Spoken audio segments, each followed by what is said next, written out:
Alors bonsoir, bonsoir pour les premiers qui sont parmi nous. Alors je suis là et j'ai l'honneur d'être là avec Sylvain Caron et Laurence, Bonsoir. Laurence Schneider-Ecker, qui est également Bonsoir. cofondatrice de Nesti. Bonsoir Laurence. Bonsoir. Bonsoir Bonsoir tout le Sylvain. monde. Bonsoir tout le monde. Bonsoir Christiane. Bonsoir Laurence. Alors à vous, mais aussi à nos chers auditeurs, j'espère que vous avez une forme splendide ce soir. Et ce serait vraiment sympa de nous indiquer sur le chat si tout est bien fonctionnel pour vous au niveau du son, mais aussi au niveau de l'image. Alors ce soir, qui assure la technique, c'est Laurence. Et comme évoqué, elle est également cofondatrice de Nesti.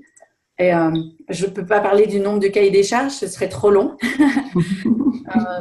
Merci pour tout, en tout cas, hein, Laurence. Et si vous, vous êtes prêts, eh bien, nous démarrons maintenant dans le vif du sujet. Et on aimait bien cette phrase de Coluche qui disait « Les portes de l'avenir sont ouvertes à ceux qui savent les pousser ». Eh bien, moi, j'ai envie de vous dire, et nous avons envie de vous dire, bravo d'avoir envie de pousser les portes de votre avenir.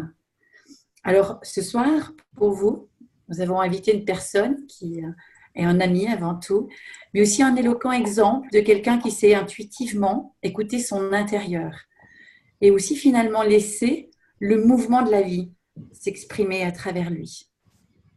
C'est le cas de Sylvain Caron, que nous avons l'immense plaisir d'accueillir ce soir. Sylvain, bonsoir, en forme? En très grande forme. Bonsoir, bonsoir et merci de m'accueillir sur ce webinaire. Alors, merci à toi d'être avec nous. Hein. Eh bien, nous, on avait très à cœur de partager ce moment avec toi, mais aussi nos auditeurs, et de leur permettre finalement de recevoir toute cette richesse de ton contenu de vie, si je peux me permettre de le dire comme ça. Mhm. Toi, tu es une personne qui a exploré finalement un vaste spectre, on pourrait dire, lié à la santé holistique de l'être. Aussi, tu as une véritable générosité à partager et ça, c'est beau et c'est bon. Et c'est pour ça que c'est tellement un plaisir de t'entendre, que ce soit en webinaire ou que ce soit en formation en live. Alors, la santé, elle est précieuse. Vous, chers auditeurs, vous le savez. Toi, tu le sais que trop bien. Et faire ta différence pour maintenir finalement ou permettre aux personnes, à autrui de retrouver sa santé, ça t'anime vraiment profondément. Oui, c'est ma vocation, une de mes doubles vocations, de ma double vocation. Et tu fais ça tellement bien. Tu as été formé à l'école de kinésithérapie de Marseille, c'est correct? Absolument, du sud dans le sud, oui. Voilà, suivi d'une formation supérieure en ostéopathie en Provence. Tout à fait, au Collège ostéopathique de Provence, toujours dans le sud, à Marseille. Et pendant des années, tu as pratiqué en tant que thérapeute, avec vraiment, on peut dire, dans la matière, avec tes confrères, tu as pu voir une dizaine de milliers, pardon, de consultations. C'est impressionnant quand on y pense, une dizaine de milliers de personnes, de douleurs, de maux, de résonances différentes, de vibrations. Et ça, c'est qu'une partie aujourd'hui de ton monde du travail. Depuis environ 14, non, 16 années maintenant, 16 ans, ouais. Depuis 2003. voilà, tu es également en formation en entreprise. Mais ce qui est peut-être intéressant de dire également, c'est que dans tes consultations, tu as travaillé avec des sportifs d'élite, C'est ça. notamment dans le football et le rugby. Et ça, c'est pas rien parce que là, on a toutes les craintes, on a des douleurs vives, beaucoup d'anticipation. Enfin, j'imagine que c'est extrêmement Et puis contraignant. un poids très important de la part des dirigeants des clubs, parce que c'était des clubs de Ligue 1 et du top Voilà. 14. Donc un poids financier, un poids humain derrière très important sur les épaules. Donc oui, Et c'était psychologique, une approche j'imagine, complètement. un poids psychologique pour l'individu qui, lui, s'est entraîné pendant des dizaines d'années pour arriver au top.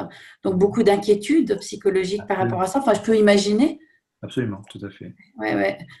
Alors, moi, j'aime bien le dire, tu adoptes ensuite la devise vaut mieux prévenir que guérir. Oui. Et comme évoqué tout à l'heure, depuis plus de ces années maintenant, tu es porté par la prévention afin de Mhm. permettre finalement à des milliers de personnes, cette fois-ci à nouveau, de maintenir leur santé physique et psychique. Hein. Et c'est vrai, on a beaucoup de chance de pouvoir finalement bénéficier, nous, mais aussi de faire bénéficier nos auditeurs de ton savoir. et ta capacité à synthétiser une grande quantité d'informations.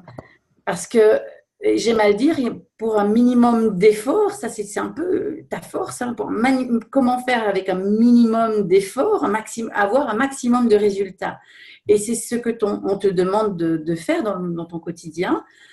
Tu es mandaté par des grands groupes pour maintenir notamment la santé, mais le mieux-être aussi et la performance de leur cadre, mais aussi de leurs collaborateurs. Hein. Et si c'est correct, pour la première fois cette année, tu animeras 2 ateliers en Suisse, en mi-avril et en mi-novembre. Hein. Oui, tout à fait, absolument. Et d'ailleurs, en collaboration avec 2 très chers amis que sont Christiane et Laurence. Et quel honneur, quel honneur. Ce sera un endroit aussi privilégié au bord du lac de Neuchâtel. Tout à fait, oui. Pour situer entre Lausanne et Berne, si on veut bien, pour situer un peu, donc un peu centre de la Suisse romande, si on peut le dire comme ça. Alors, pour ce soir, on parle de la formation interactive à Internet. Ouais. Internet, et c'est pour vous. Laurence, tu voulais faire Oui, je veux juste faire une petite intervention. Je pense que je n'ai pas assez de Wi-Fi pour lancer le live sur Facebook. Est-ce que tu peux tenter de le faire depuis chez toi? Bien sûr. T'as un petit plus qui est marqué en bas à droite. Et puis dessus, tu as tout en haut, c'est en direct sur Facebook. Enregistrement. Où c'est qui enregistre? Juste à côté, plus loin qu'enregistrement. Tu as 3 petits points, c'est marqué plus en dessous. Voilà. Et puis tout en haut, tu as en direct sur Facebook. Moi, j'ai pas ça. Tu ne l'as pas? Je vais essayer de le relancer encore une fois. Inviter, arrêter l'enregistrement ou suspendre l'enregistrement. Mais vous n'avez pas? Non. D'accord, ok. Alors je vais essayer de le relancer si jamais. J'espère que j'y arrive. Voilà, désolée, je vous laisse continuer. Aucun souci. Hein. La technique, ça fait partie, notamment des webinaires. Et du live, et du direct. Exactement. Et du direct. Alors, comme évoqué, cette formation interactive, eh bien, c'est la vôtre. Et puis, elle sera composée d'1 heure et demie sur le thème Optimiser votre potentialité. Avec Sylvère Caron, prenez votre vie, entre vos mains les rênes de votre vie. Tu le dis comme ça, toi. Prenez les rênes de votre vie entre vos mains. Voilà. Et puis, surtout, n'hésitez pas à poser vos questions. Et puis, nous y répondrons dans le déroulé du webinaire. Est-ce que, de ton côté, Sylvère, tu aurais envie de compléter la mini-intro? Oui. Comme tu le disais si bien, j'ai un passé donc, de thérapeute en tant que physio, kiné, donc ostéopathe, physio, kiné et ostéopathe du sport. L'approche que j'avais au départ dans mon activité de physio-ostéo, notamment quand j'étais dans le milieu professionnel, était une approche qui était comme beaucoup de kiné-ostéo, très, très axée sur le mécanique, le physique, la biomécanique, etc. Ce n'est que plus tard que j'ai pris conscience, c'est que souvent, il faut une grande claque, on va dire une grande claque dans la gueule, un gros choc pour prendre conscience de ce qui est important. Et ce n'est que plus tard que j'ai pris conscience de vraiment comment nous fonctionnions, nous autres les humains, au travers donc, de nos modes de vie et ma vision à ce moment-là du soin a complètement changé. J'étais déjà dans un process de formation et d'enseignement parce que prise de conscience qu'une double vocation, celle de prendre soin du corps des autres, mais aussi de transmettre l'information, d'apprendre, d'où ma vocation de formateur maintenant, que ce soit dans le milieu du monde professionnel, des entreprises, des grands groupes, comme tu le disais, que ce soit en France ou en Suisse, et aussi cette envie de transmettre à monsieur et madame tout le monde, les particuliers, tout public, qui m'anime. Et ma vision à ce moment-là a changé. Et c'est vrai qu'en tant que thérapeute, j'exerce toujours un petit peu ponctuellement. Maintenant, je switch entre mon métier de formateur, consultant et mon métier de physio-kiné, ostéo. Mon métier de formateur, en fait, je vois tellement, dans mon métier de thérapeute, je vois tellement de gens en souffrance. Je vois tellement de gens, parce que bien sûr, les gens, quand ils viennent nous voir, sont toujours dans la souffrance. je vois tellement de personnes souffrir et ne pas avoir conscience qu'elles auraient la potentialité, le potentiel de pouvoir changer les choses. C'est-à-dire qu'en fait, ce dont les gens n'ont pas conscience, c'est que nous autres, les thérapeutes, notamment en ostéopathie, on fait rien. On est juste là pour donner un guide, pour apporter une information, mais ce qui fait le plus dans le traitement, c'est pas le thérapeute, c'est la personne elle-même. Et au travers de ces process, de ces mécanismes de fonctionnement. Et j'ai vu tellement de personnes rester dans la souffrance, rester dans le mal-être, rester dans un mal-vivre, et ne pas avoir conscience qu'elles avaient les clés, qu'elles avaient le potentiel de pouvoir changer les choses, que ma vision de la formation a complètement changé, complètement évolué, et que j'ai intégré cela dans mes process de formation au niveau des groupes, etc. Et voilà, c'était juste mon parcours personnel qui a évolué. En fait, mon métier a évolué en même temps que mon parcours. Il a fallu que je descende très très bas. Bon, c'est vrai que c'est pas nouveau à chaque fois. Quand on parle sur des webinaires, on parle souvent de son vécu personnel. Il a fallu que je tombe très très très très très très très bas pour pouvoir rebondir et repartir et aller dans cette dynamique-là. Et de me dire ce que j'ai vécu, je le souhaite à personne, et il faut que ce soit voilà, que les autres, mon rôle, ma mission sur Terre, c'est de faire en sorte que les autres ne vivent pas ça. Donc de transmettre cette vision et cette potentialité, parce qu'on a un potentiel, et j'ai la grande chance dans ma vie professionnelle d'apprendre énormément, d'apprendre dans tous les domaines, que ce soit en psycho, en nutrition, en posturologie, en coaching, en PNL, enfin bref, dans plein de domaines. Et ma mission, mon rôle, le rôle que je me donne et mon envie profonde, ce qui m'anime, c'est de pouvoir retransmettre aux autres, avec des mots très simples, ces modes de fonctionnement.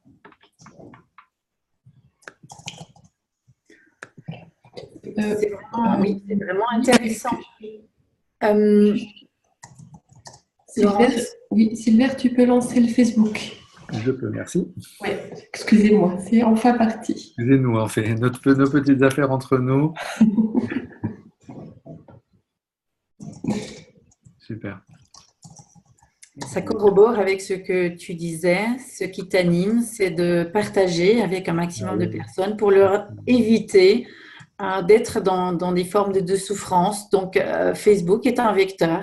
Absolument. Exactement. Absolument. Et vous comprendrez un petit peu mieux tout à l'heure quand on parlera en direct. Attendez, je me mets juste sur partage parce que tous ceux qui n'ont pas la chance de pouvoir être avec nous ce soir, enregistrer, intégrer, partager. Hop. Partager sur une page. Voilà. Et sur la page, bien sûr. Alors, changeons. Ça y est, c'est partagé. Magnifique. Merci de m'avoir laissé cette opportunité de partage. Pour tous ceux et celles qui n'ont pas la chance de pouvoir être parmi nous ce soir. Merci Sylvère. On va revenir dans le vif du sujet. Tu mentionnes l'importance de s'élever, de grandir, de progresser dans notre quête permanente du bonheur et du mieux-être. Alors pourquoi, à tes yeux, c'est si fondamental de ne rien laisser, finalement, de continuer sur cette forme de quête? Alors, d'abord, je prends souvent l'image que l'être humain part de l'horizontalité pour aller vers plus de verticalité. Mais pour pouvoir aller vers une verticalité, pour que cette verticalité soit, pour tailler notre pierre, pour que cette verticalité soit ancrée, stable et réelle, il faut que les bases fondamentales soient stables, très stables. Et c'est pour moi, c'est très très important cette verticalité, cette recherche, cette quête, dans la mesure où, vous le savez aussi, Christiane et Laurence, je suis très investi notamment dans la Ligue mondiale pour le droit au bonheur, notamment sur la Suisse romande, et sur l'impact que le bonheur, le mieux-être a sur l'humain et l'impact de l'humain sur les process des entreprises. D'où mon parcours en entreprise pour remettre ce mieux-être, ce bonheur, on va dire, au centre des process, de façon à rendre les entreprises, les collaborateurs et les cadres plus performants. C'est vraiment quelque chose pour moi qui m'anime, et il est fondamental pour moi de remettre l'humain au centre des choses. Or, très souvent, l'humain n'est pas au centre des choses, notamment dans les entreprises.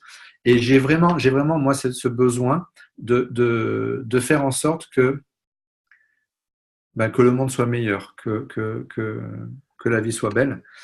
Comme j'aime bien l'entendre dire et comme je le dis souvent, euh, on n'est pas là sur Terre pour vivre des choses difficiles, pour vivre des choses compliquées. Et j'ai personnellement choisi un métier de thérapeute où je vois les gens vivre des choses compliquées, difficiles, douloureuses, très douloureuses.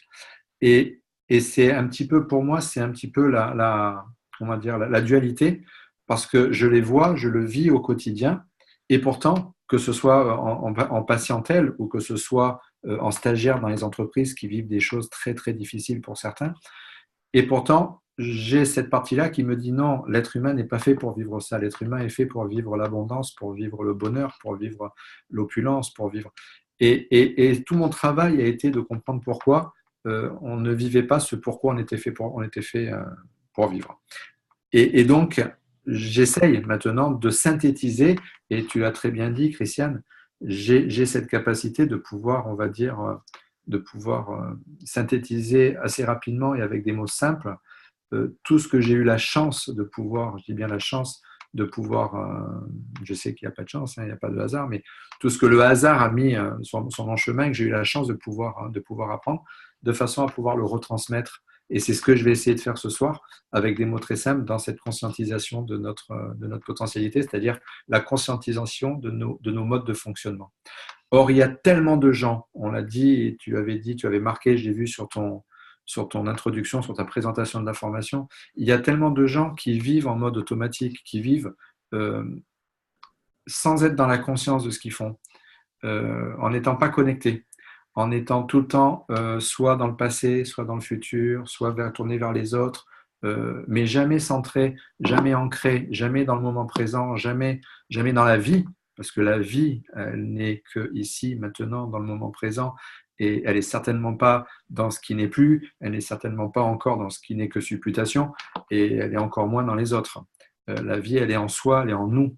Et je vois tellement de gens ne pas être dans cette vie que je me dis, c'est pas possible, mon rôle, ma mission, c'est de faire quelque chose. Et c'est ce que je vais essayer de faire ce soir au travers de ce webinaire pour expliquer comment nous nous sommes construits d'un point de vue, on va le voir ensemble, d'un point de vue pyramidal, et comment nous avons la capacité, les clés de pouvoir changer les choses avec des moyens très simples dont nous n'avons malheureusement pas conscience. Or, on le sait, on ne peut changer les choses que lorsque l'on en prend conscience. On ne peut pas changer ce dont on n'a pas conscience. Et l'être humain est un être qui a un pouvoir extraordinaire. Le malheur pour lui, c'est qu'il n'en a absolument pas du tout conscience. Et mon rôle, à ma petite mesure, en toute humilité, avec ce que je peux apporter moi, Silver, mais que d'autres peuvent apporter derrière, d'autres personnes qui font des webinaires, d'autres personnes qui sont sur le site d'Honesty au travers des vidéos, etc. Tout ce monde-là peut apporter, et ben c'est de faire en sorte que ces gens prennent conscience de leur potentialité, prennent conscience de leur puissance, prennent conscience de leur mode de fonctionnement pour pouvoir changer leur vie. Voilà. Et ne plus vivre en mode automatique, ce qu'on a tendance à faire au quotidien. C'est vraiment très intéressant. Et on entend aussi souvent les gens dire, on nous dit qu'il faut faire ci ou ça, mais on ne comprend pas pourquoi on devrait le faire. Et ça empêche. Donc, tu parles de conscience et finalement, il y a la notion de compréhension également. Et ensuite, on va pouvoir, très vraisemblablement, je ne sais pas si tu es en phase avec ça, expérimenter le changement que ça génère en nous. Alors, pour maintenir la santé, quels sont nos besoins fondamentaux? Alors, je vais y venir tout de suite sur ces besoins fondamentaux. Je vais vous expliquer comment on est construit. Je veux juste rebondir sur le maître sens dont tu viens de te parler. On le sait, il y a une médecine du comment, une médecine du pourquoi. Médecine du comment, j'ai mal à la tête, comment je fais pour plus avoir mal à la tête? Monsieur Caron, c'est simple, vous allez prendre des antimigraineux, comme ça vous n'aurez plus mal à la tête. Pareil pour le mal de dos, pareil pour le mal de ventre. Ça, c'est la médecine du comment. Comme il y a une médecine du comment, il y a une médecine du pourquoi. Il y a une compréhension du pourquoi. Pourquoi est-ce que j'ai mal à la tête? Pourquoi est-ce que j'ai mal au ventre? Pourquoi est-ce que j'ai des douleurs ici? Pourquoi est-ce que je développe tel cancer? Pourquoi est-ce que je développe telle pathologie, telle sclérose en plaques, etc., etc., etc. Et quand on est dans la compréhension de nos modes de fonctionnement et notamment du pourquoi, le pourquoi, c'est quelque chose pour moi qui est fondamental. On ne peut pas prendre conscience des choses si on n'y met pas un sens, si on ne comprend pas le pourquoi des choses. Si on dit à un enfant qu'il ne faut pas mettre les doigts dans la prise, il mettra les doigts dans la prise parce qu'il n'y met pas un sens. Le jour où il a touché la prise et qu'il s'est pris une châtaigne, ce jour-là, il comprend pourquoi il ne faut pas le faire et il ne mettra plus jamais les doigts dans la prise. C'est la même chose en fait pour nous autres. Donc c'est de mettre un sens, de comprendre ce pourquoi. Alors dans ce pourquoi, je vais donc expliquer pourquoi on se développe, pourquoi on doit évoluer comme ça. Et je vais le faire au travers notamment de notre construction pyramidale et notamment de la base de nos constructions pyramidales pour répondre à ta question, qui sont donc nos fameux besoins physiologiques, nos besoins fondamentaux. Beaucoup connaissent la pyramide de Maslow. Je ne vais pas vous parler de la pyramide de Maslow ce soir, mais je vais vous parler plutôt de la pyramide bouddhiste. La pyramide bouddhiste, elle est sur 3 niveaux. Le premier niveau, comme Maslow, je vais chercher à l'afficher, je vais partager l'écran si vous le permettez. Pardon, je reviens là. Partager l'écran. C'est où partager l'écran? Voilà, c'est là. Le vert. Voilà, je vous mets ma pyramide, je ne sais pas si vous la voyez. Vous la voyez ou pas sur l'écran? Oui. Oui, parfait. Donc, l'être humain est construit sur ce principe pyramidal. Premier niveau, Maslow parle de besoins physiques, moi je parle de besoins physiologiques, c'est-à-dire ce dont tu as besoin physiologiquement pour pouvoir passer de cette horizontalité à cette verticalité. Le deuxième niveau de notre construction pyramidale, c'est notre niveau émotionnel, comment nous sommes construits sur nos schémas émotionnels, sur notre construction, sur nos croyances, nos peurs, nos valeurs, etc., etc., etc. Notre subconscient, l'importance de notre subconscient, fondamental, le pouvoir de notre subconscient. Et une fois qu'on a travaillé sur ce deuxième niveau émotionnel, on peut évoluer vers un troisième niveau, qui est un niveau de spiritualité, qui est, comme j'aime bien le dire, qui n'a rien à voir avec la spiritualité religieuse, qui est une spiritualité intrinsèque, c'est-à-dire la notion d'amour. On peut être très religieux et pas du tout spirituel. Je connais des gens qui vont à l'église tous les dimanches et qui font les pires abominations quand ils rentrent chez eux, et des gens qui ne sont jamais allés à l'église, qui sont non-croyants et qui pourtant passent leur vie et dévouent leur vie à aider les autres, qui sont dans l'amour, qui sont dans le don, qui sont dans l'empathie, la générosité. Ça, c'est, comme le dit le Dalai Lama, c'est là la vraie spiritualité. Donc, pour pouvoir atteindre cette spiritualité, il faut équilibrer son niveau émotionnel. Sauf que, on le sait, ce sont nos émotions, c'est notre subconscient qui gère à peu près 95-98% de nos actes, de ce qu'on met en place, de notre vie. Et donc, de fait, beaucoup de gens vont travailler de fait sur ce schéma émotionnel, sur leur schéma émotionnel, leur construction, au travers de coaching, au travers de développement personnel, au travers de psychothérapie, etc., etc. Mais le problème, c'est qu'ils en oublient le parent pauvre, ils en oublient leur physiologie. C'est-à-dire que beaucoup de gens vont aller faire des séances de coaching, de thérapie, et en sortant, vont aller manger super steak frites avec une glace au chocolat à la fin, et puis bien arrosé, etc., avec des whisky, avec de l'alcool, etc., etc. Ce qui est bien, hein, c'est sympa, mais maltraitent, en fait, ces gens-là maltraitent sans même en avoir conscience leur propre physiologie. Or, pour pouvoir être dans le spirituel, pour pouvoir être dans l'amour universel, l'amour de tout, l'amour du monde, l'amour de l'univers, l'amour de la nature, l'amour de ce qui est, il faut déjà apprendre à s'aimer soi-même, c'est-à-dire être dans nos schémas émotionnels équilibrés et apprendre à s'aimer. Et pour pouvoir s'aimer soi-même, il faut apprendre à se respecter d'un point de vue physiologique. Si on passe notre vie à se maltraiter physiologiquement, sachant que le rôle majeur de notre cerveau, c'est de notre survie, notre bien-être et notre survie, si on passe notre vie à nous maltraiter, à se maltraiter soi-même physiologiquement, ça squeeze avec la mission de notre cerveau ne comprend pas. Et donc, nos schémas émotionnels vont aller vers une baisse d'estime de soi, une perte de confiance en soi, etc., etc., etc. Et on aura beau travailler physiologiquement, on aura beau travailler, je veux dire, émotionnellement dans ce cadre-là pour essayer d'aller bien, si on continue à se maltraiter physiologiquement, c'est-à-dire à maltraiter ce parent pauvre qui est la physiologie, on ne pourra jamais aller bien. Je prends un exemple très basique pour comprendre. On le sait au jour d'aujourd'hui, parmi nos 4 neurotransmetteurs du bonheur, la sérotonine est fabriquée en grande partie dans notre intestin grêle. En tant que thérapeute, je le vois, à peu près 60% des gens en Occident souffrent d'un syndrome de l'intestin irritable, tout simplement parce qu'ils maltraitent leur intestin, pas parce qu'ils n'ont pas de chance, pas parce qu'ils ont une mauvaise étoile, pas parce que l'univers est contre eux, juste tout simplement parce qu'ils maltraitent leur intestin grêle, parce qu'ils mangent mal. Il faut dire, voilà, ils bouffent mal. Et à partir de là, quand notre intestin grêle est maltraité, nos taux de sérotonine sont très bas, sont très faibles. Comment voulez-vous pouvoir évoluer et être dans l'estime de soi, dans l'amour de soi, dans le bien-être, dans le bonheur, etc., quand on passe déjà son temps à se maltraiter? La sérotonine, c'est ce qui va faire qu'on va avoir des pensées positives ou négatives. C'est ce qui va faire qu'on va être heureux ou malheureux. Et si on maltraite et si nos taux de sérotonine sont très faibles, on va avoir des gros problèmes pour pouvoir. Ça ne veut pas dire qu'on n'y arrivera pas, mais ça veut dire que le chemin sera beaucoup plus compliqué, beaucoup plus complexe, plus tortueux. Et ce qui explique pourquoi tant de gens sont depuis 20 ans, 30 ans en thérapie, pourquoi tant de gens achètent autant de livres de développement personnel et continuent à passer leur temps à acheter de nouveaux livres pour avoir de nouvelles clés. Ils savent très bien pourquoi ils ne sont pas bien, ils savent très bien le pourquoi du comment, ils savent ce qu'ils devraient faire, mais ils ont du mal. Et ils ont besoin de ces livres ou de ces séances de coaching ou de psychothérapie, un peu comme une béquille, donc ils passent leur temps à racheter des nouveaux livres, etc., etc., tout simplement parce que sans même s'en rendre compte, ils se maltraitent physiologiquement. Donc la base, vraiment la véritable base de notre construction pyramidale, elle est sur cette physiologie. Donc ces fameux besoins fondamentaux dont tu parlais, Christiane. Et on est 7 milliards et demi à travers la planète, un peu plus de 7 milliards et demi maintenant. Et on est 7 milliards et demi à avoir des vécus traumatiques, médicaux, chirurgicaux, mais des vécus de vie complètement différents. Et comment dire, ces parcours de vie font qu'on a une chose qui est très très différente entre nous tous, les 7 milliards et demi qui vivent sur la planète. C'est ce que moi j'appelle la capacité d'adaptation. C'est-à-dire qu'on n'a pas tous la même capacité d'adaptation. On n'a pas la même capacité d'adaptation posturale, physique, mécanique. Certaines personnes peuvent rester 3 heures dans une voiture, n'avoir aucune souffrance, et puis d'autres, au bout de 10 minutes, il faut qu'ils sortent, qu'ils marchent parce qu'ils ont des douleurs articulaires, musculaires, etc., etc. On n'a pas la même capacité d'adaptation émotionnelle.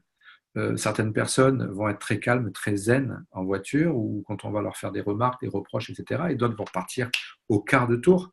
La contrainte émotionnelle, elle est la même, mais la façon qu'on a de réagir est très différente.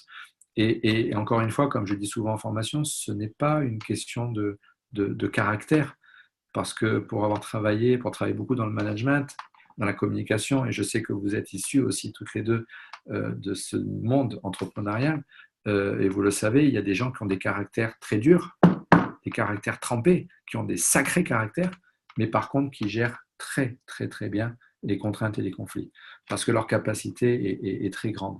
Et en fait, cette capacité d'adaptation, qu'elle soit d'ordre physique, postural, ou qu'elle soit d'ordre émotionnel, eh ben, elle est liée, paradoxalement, parce qu'on n'y penserait pas, mais elle est liée à ce qu'on appelle nos 3 besoins fondamentaux. Nos 3 premiers besoins fondamentaux, on a 14 besoins fondamentaux qui ont été décrits par Virginia Anderson, mais nos 3 premiers besoins fondamentaux qui sont respirer, tout simplement.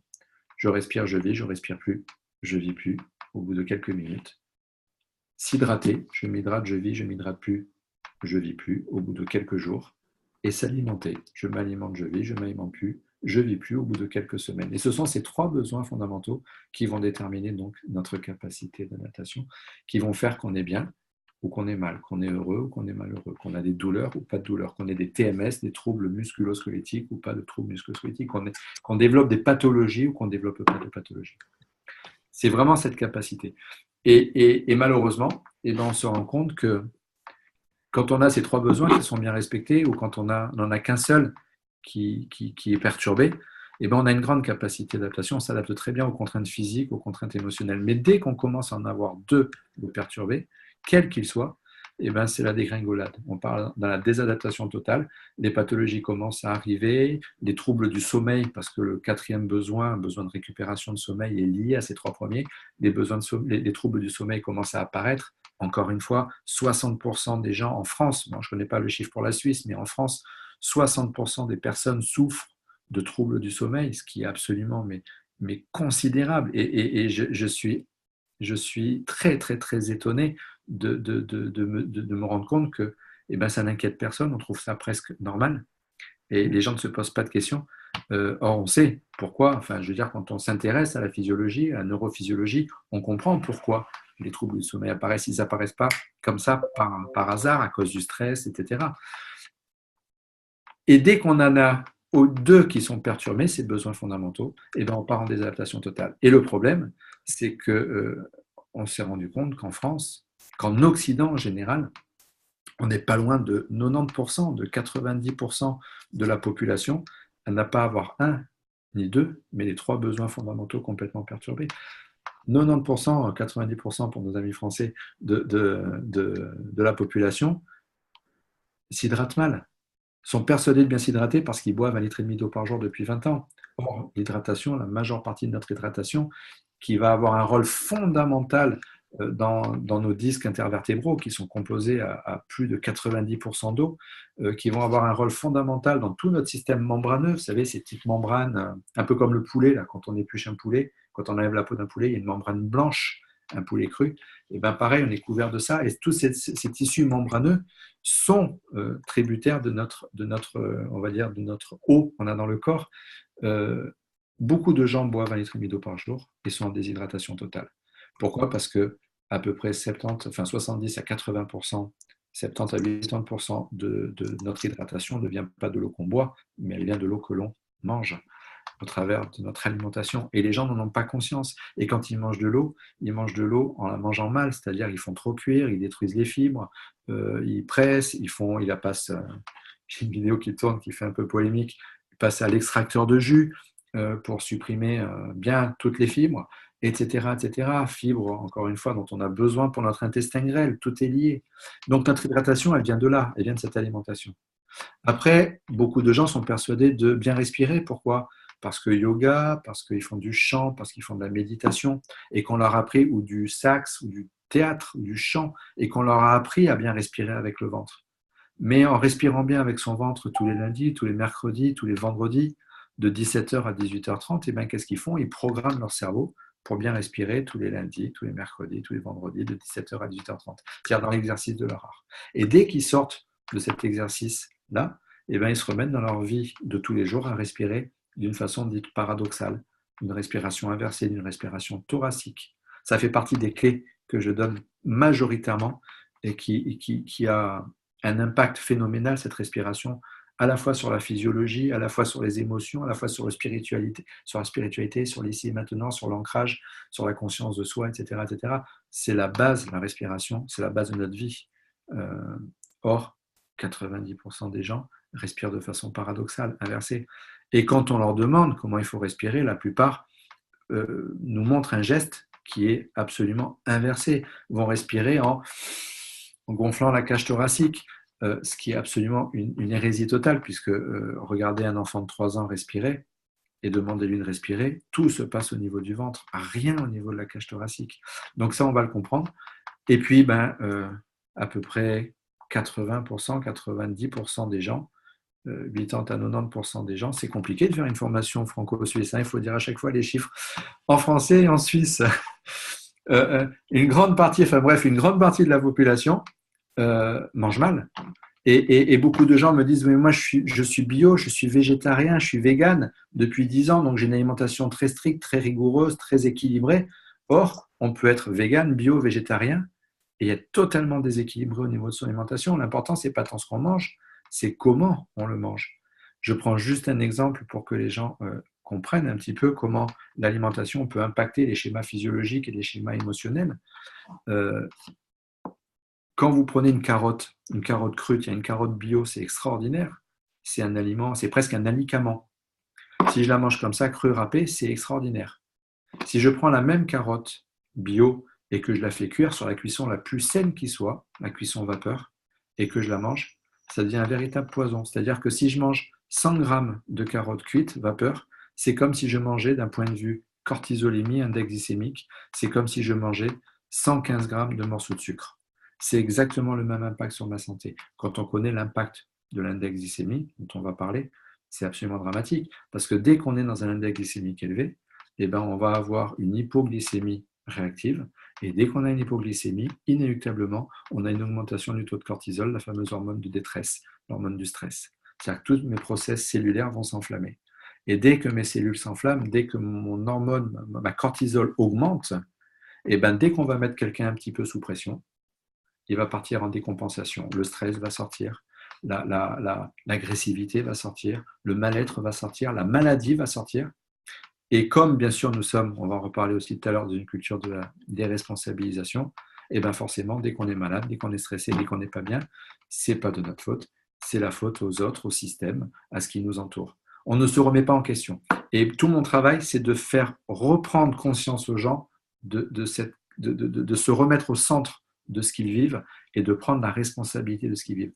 Quand vous êtes stressé, c'est pas votre entreprise qui vous stresse, c'est pas les autres qui vous stressent. Les autres ne sont que le presse-agrumes. Si on prend une orange, j'aime bien la métaphore de Wayne Dyer, qui avait écrit un magnifique livre sur le pouvoir de l'intention. Wayne Dyer dit à un moment donné, quand on prend une orange et qu'on la presse, il ne sort pas du jus de fraise, hein. Il ne sort pas du jus de pomme, il sort du jus d'orange. Et ben, c'est la même chose avec un humain. Si on le prend et qu'on le met sous pression, ce qui sort de lui, c'est ce qu'il a en lui.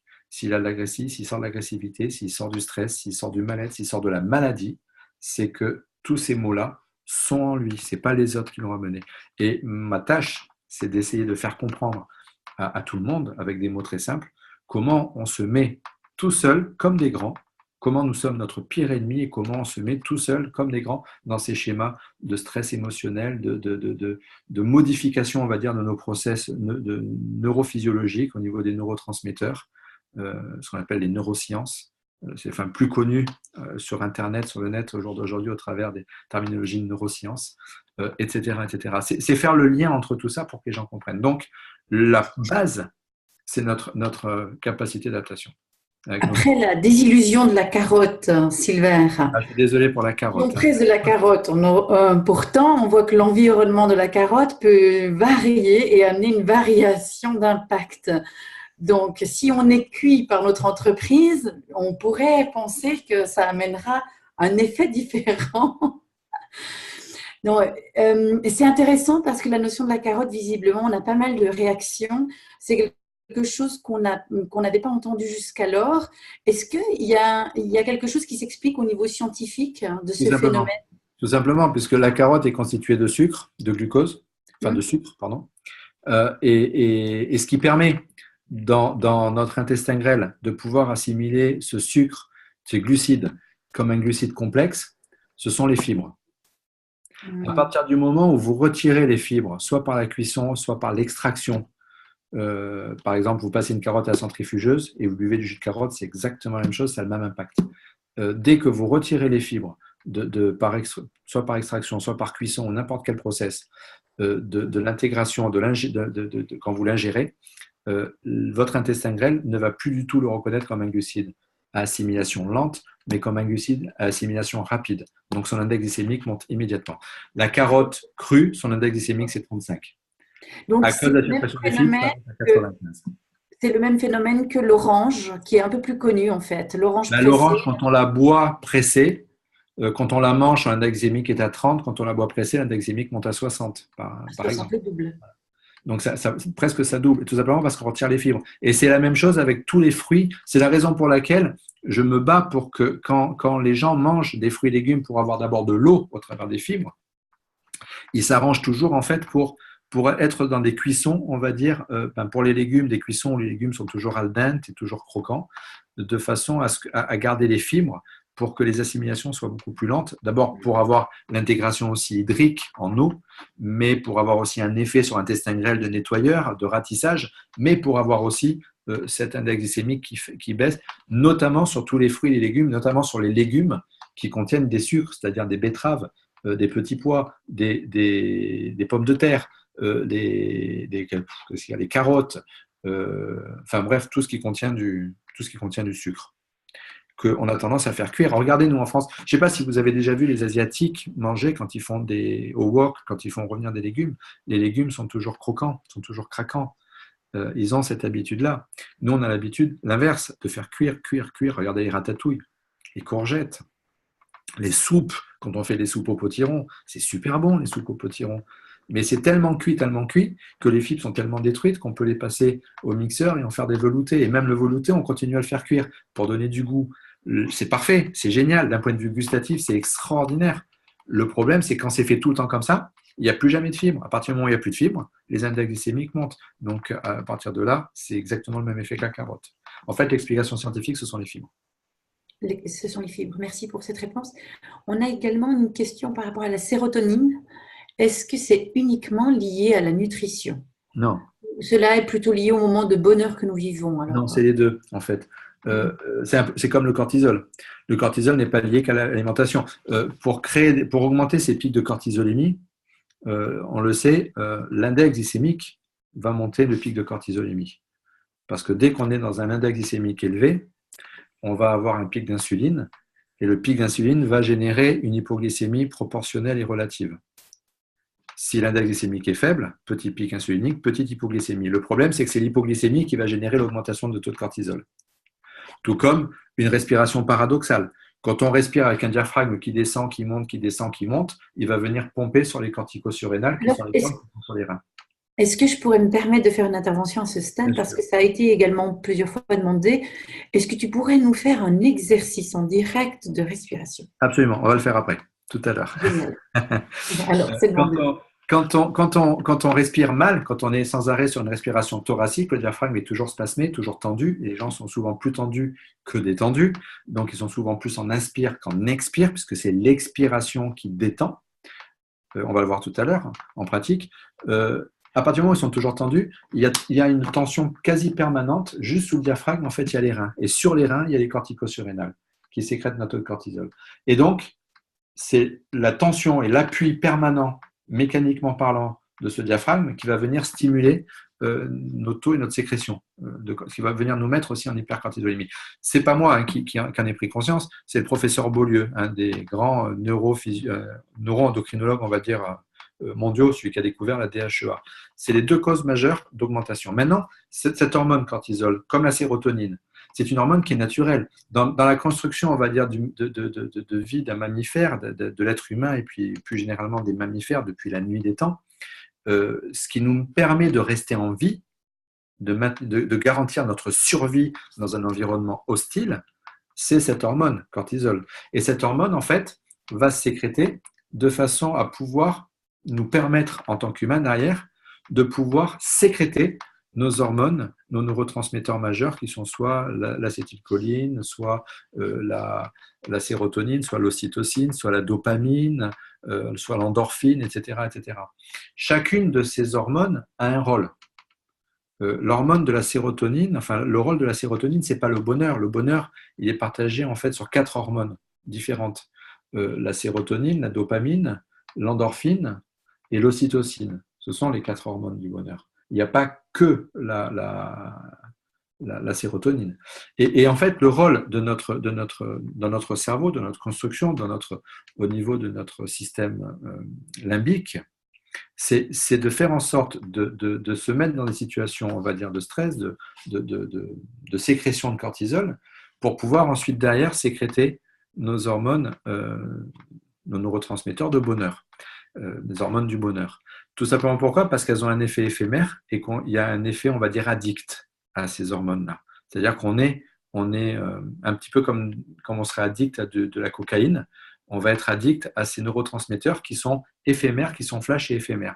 Et on va se remettre systématiquement dans des situations de stress pour pouvoir sécréter. Donc, c'est un process qui est naturel. D'avoir un certain taux de cortisolémie, c'est normal. Mais ce qui n'est pas normal, c'est d'en rajouter un peu plus. Il en est de même pour tout. C'est normal d'être dans un schéma de fonctionnement classique. Ce qui n'est pas normal, c'est de rajouter des choses, de rajouter du mal au mal. Ça, c'est pas normal. Et c'est ce qu'on fait en permanence. Et notamment au travers de nos taux de cortisol, notamment au travers de la carotte et de la mauvaise respiration. Wow. On a un joli témoignage de Sylvie qui dit qu'elle a eu cette formation au travail, la bientraitance, mais je m'en lasse pas. Alors, on a de jolis messages pour toi. Non, et je voulais faire une petite intervention pour ça. C'est gentil.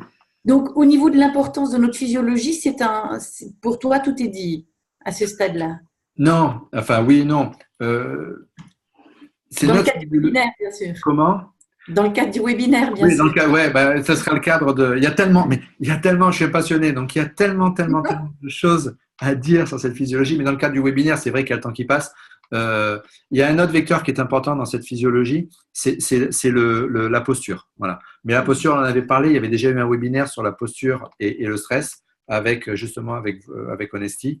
Si ce webinaire est toujours disponible, voilà, je ne peux que conseiller aux personnes qui nous écoutent et qui nous regardent de revisualiser ce webinaire pour prendre conscience de l'impact de la posture. Sylvain, Oui. le webinaire, il est disponible sur le YouTube d'Honesty. Donc, Super, parfait. sur YouTube et puis vous trouvez le webinaire. Parfait. Ben, je vous conseille de regarder ce webinaire sur l'impact en fait de la posture et de la posturologie sur nos schémas émotionnels et la gestion de notre stress. C'est d'un point de vue physiologique, en fait, il n'y a pas que l'alimentation, la respiration, l'hydratation. Il y a aussi la posture. Là, j'ai parlé, mais ce que j'ai pas dit, par exemple, par rapport à la respiration d'un point de vue physiologique, et je finirai avec ça sur cette physiologie, c'est que la respiration, on voit toujours ça sous la forme de je fais rentrer de l'oxygène et puis voilà, je respire et c'est normal et je respire un bon air, pas pollué, etc. Non, une mauvaise respiration, une respiration paradoxale a des effets très très importants sur notre physiologie, a un effet sur notre foie, sur le pompage de notre foie. Notre foie, c'est une pompe à toxines. Ça a un rôle métabolique sur l'assimilation des graisses, la fixation du calcium et l'alcalinisation du bol alimentaire, mais ça a aussi un rôle très très important sur la filtration des toxines. On passe notre vie à faire rentrer des toxines dans notre corps, au travers des pesticides, au travers des colorants, des conservateurs, des exhausteurs de goût, enfin bref, tout ce qu'on voit au quotidien. Au travers de la malbouffe. Et on passe notre temps à faire rentrer des toxines. Et ce qui permet à notre corps d'éliminer ces toxines, c'est notre foie. Sauf que notre foie, c'est une éponge. Et une éponge, pour qu'elle fonctionne, il faut la vider et la laisser se regorger de ce qui est en dessous. Je vide et je la regorge. C'est-à-dire je passe mon temps à la compresser, à relâcher. Et ça, c'est le rôle du diaphragme. Notre diaphragme, en descendant, il vient appuyer sur le foie. La pompe hépatique se vide vers le cœur. Et quand j'expire, que mon diaphragme remonte, ça relâche la pression, ma pompe hépatique aspire le sang digestif qui est chargé en toxines. Et c'est cette respiration qui vient pomper et qui vient faire en sorte que notre corps se nettoie. Si on ne respire pas bien, on s'en rend même pas compte, mais toutes ces toxines, on a à peu près entre 20 et 25% de nos toxines qui ne passent plus par le foie, qui n'arrivent plus à passer par le foie parce qu'elles ne sont plus pompées.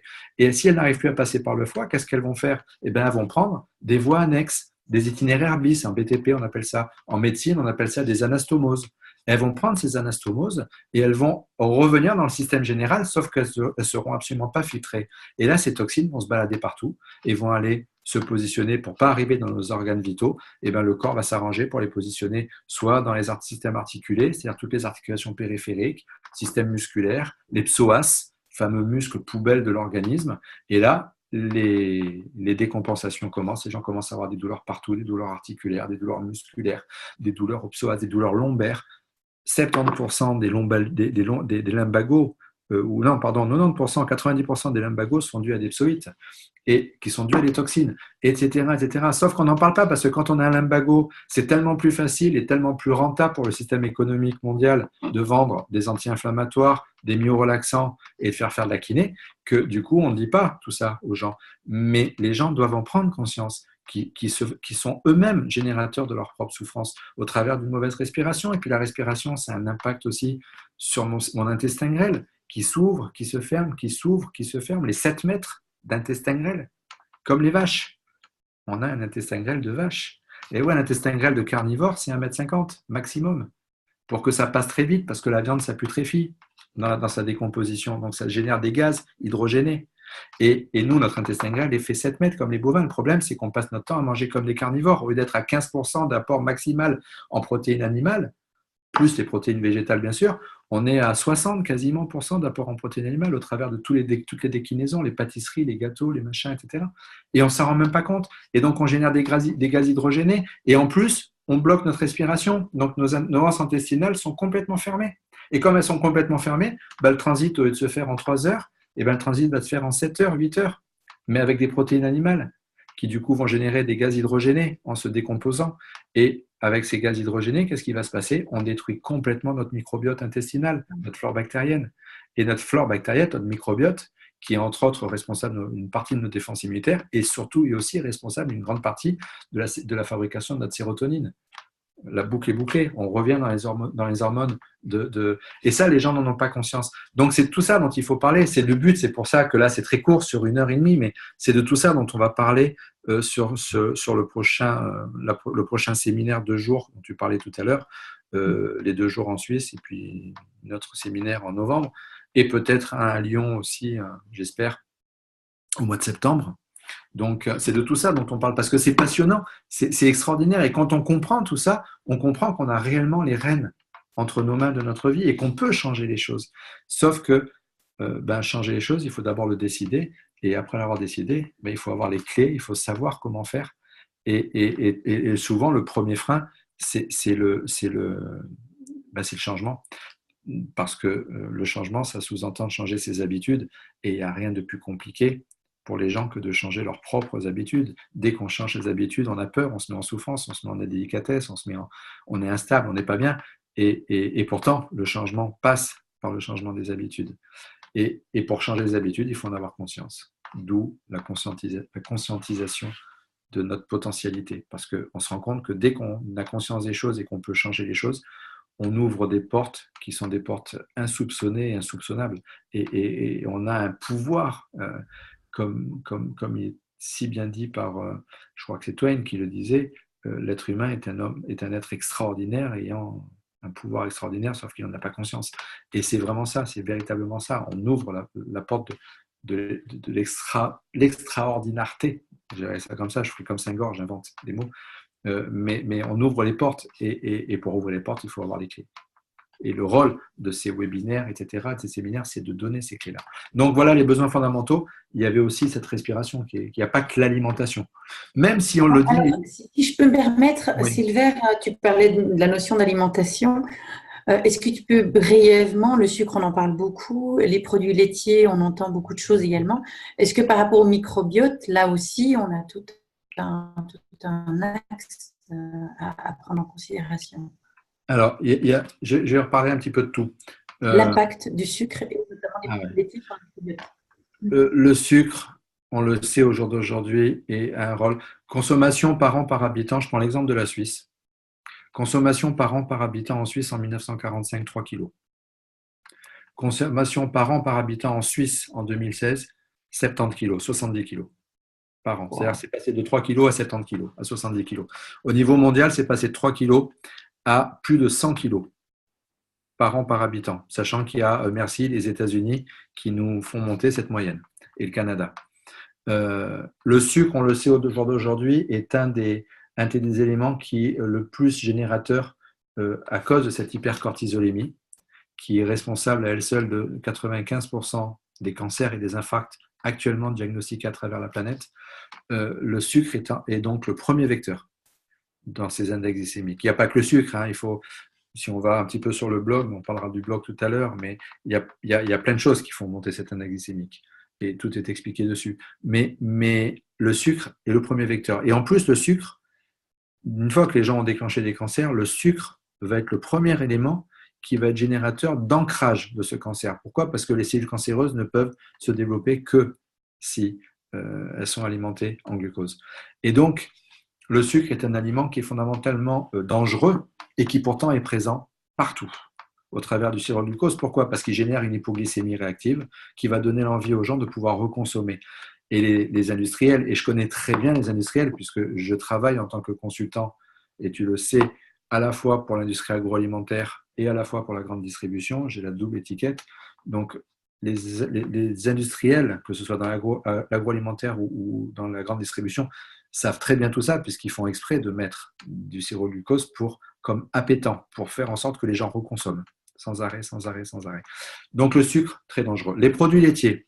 Produits laitiers, on le sait au jour d'aujourd'hui, tout ce qu'on nous dit concernant les produits laitiers, à savoir que c'est notre source majeure d'apport en calcium, que si on ne consomme pas des produits laitiers, on est condamné aux affres de la souffrance, de la déminéralisation, des fractures du col du fémur, etc., etc. On le sait au jour d'aujourd'hui, tout ça c'est faux. toutes les études qui sont faites au niveau international nous prouvent que non seulement le lait est un des premiers générateurs de gaz hydrogéné dans notre alimentation, donc par rapport à notre intestin grêle, mais surtout et plus que tout, que c'est un des aliments qui contient le moins de calcium. Il y a entre 1 fois et 15 fois plus de calcium dans les végétaux que dans les produits laitiers. Je prends juste l'exemple encore une fois de l'Asie. En Asie, il n'y a aucune consommation de produits laitiers, pas de lait, pas de yaourt, pas de fromage. Par contre, ils mangent beaucoup de légumes. Chez nous, où on en mange beaucoup, on est une personne sur deux après 50 ans à faire une ostéoporose. En Asie, c'est 0,2% de la population, c'est-à-dire 2 pour 1000, alors qu'ils ne consomment absolument aucun produit laitier. On le sait au jour d'aujourd'hui, tout ce qui est dit au niveau des produits laitiers est lié en fait à la commercialisation, au marketing et à tout ce qui tourne autour. Il y a des personnes très compétentes, très connues, le professeur Joyeux, Erwan Montéour, qui est un mec extra, qui parle très très bien du lait. Mais on sait qu'aujourd'hui, on est le seul mammifère à consommer les produits laitiers. On sait au jour d'aujourd'hui que ce lait dégage des gaz hydrogénés. On sait qu'il ne nous apporte absolument pas enfin, pas absolument pas, il nous en apporte, mais très très mal assimilé, seulement assimilé à 25%, alors que les végétaux, c'est 75%, 80%. Et on sait surtout que c'est un des premiers aliments dans notre alimentation, pour revenir à l'alimentation, qui nous met en acidose. Or, pour revenir aux états inflammatoires, que sont toutes nos pathologies, tout ce qui est en HIT, la cellulite, la bronchite, les rhinites, la pharyngite, les colites, les cystites, les tendinites, etc., etc. Tout ce qui est en HIT, tout ce qui est inflammatoire au niveau cellulaire, on sait que cette inflammation, pour que les cellules s'enflamment, il faut soit qu'il y ait une acidose, soit qu'il y ait une hypercortisolémie, soit qu'il y ait une hypoxie, c'est-à-dire une carence en oxygène. Au travers des 3 besoins fondamentaux, on tape les 3, c'est-à-dire qu'on n'a pas suffisamment d'oxygène qui arrive, inflammation cellulaire. On a une alimentation hyper acidifiante, inflammation cellulaire, et on a une alimentation hyper cortisolémiante, c'est-à-dire un index glycémique élevé, inflammation cellulaire. Or, pour revenir au cancer, on le sait, par exemple, le cas du cancer, on a tous des cellules cancéreuses en nous, sauf qu'on ne développe pas tous un cancer. Et pour développer un cancer, il faut qu'il y ait à la fois un vecteur émotionnel, on va en parler juste après, c'est-à-dire dans ce qu'on appelle nos croyances erronées, etc. C'est ce qu'on appelle les conflits émotionnels. Il faut avoir un conflit, mais un conflit ne suffit pas pour exprimer le cancer. Pour que le cancer s'exprime, il faut un conflit, mais il faut aussi qu'il y ait un état d'acidose derrière ou un état inflammatoire derrière, parce que la cellule cancéreuse ne peut se développer que dans le cadre d'une inflammation cellulaire. Si la cellule n'est pas enflammée, le cancer ne se développera que très difficilement. Et il faut les deux.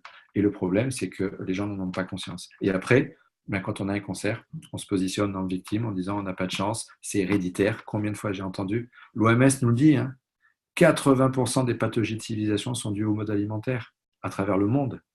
95% des cancers sont dus au mode alimentaire à travers la planète. Et ça, c'est l'OMS et le professeur Beaulieu, Émile Beaulieu, qui le dit.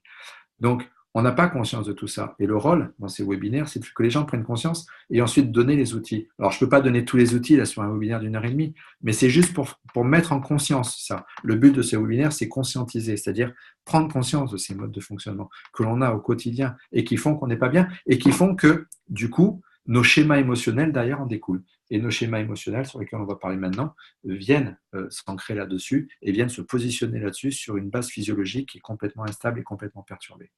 Voilà. Mais je vais parler maintenant des schémas émotionnels. Si vous avez des questions, elles sont volontiers. Je ne t'entends pas, Christiane. Tu as le micro qui est coupé. Alors, effectivement, je t'en prie, continue. Pour l'instant, les questions, c'est OK, c'est maîtrisé. C'est maîtrisé, OK. Alors, au niveau de l'exercice de la respiration, je vais y venir, Béatrice, je vais y venir parce qu'il est lié notamment à la deuxième partie. Quand on est... là, ça passe vite, le temps passe vite. Quand on connaît l'impact de l'alimentation, maintenant, on va parler, on va décliner un petit peu sur l'épigénétique, sur l'aspect quantique, on va dire, des choses. D'abord, je vais juste parler 5 minutes d'épigénétique. L'épigénétique, je ne sais pas si tout le monde connaît, c'est l'impact de l'environnement, de notre alimentation et surtout et plus que tout, de nos pensées positives ou négatives sur le codage de nos gènes et de notre noyau d'ADN, c'est-à-dire notre chaîne génétique. On sait qu'on a des chaînes, on a un ADN avec une chaîne, avec des dizaines de milliers de gènes dessus, qui sont notre carte d'identité. Ce qu'on ignore pour beaucoup d'entre nous, c'est que 15% seulement de ces gènes sont actifs et 85%, 85% sont inactifs, ce qu'on appelle le junk DNA, l'ADN poubelle.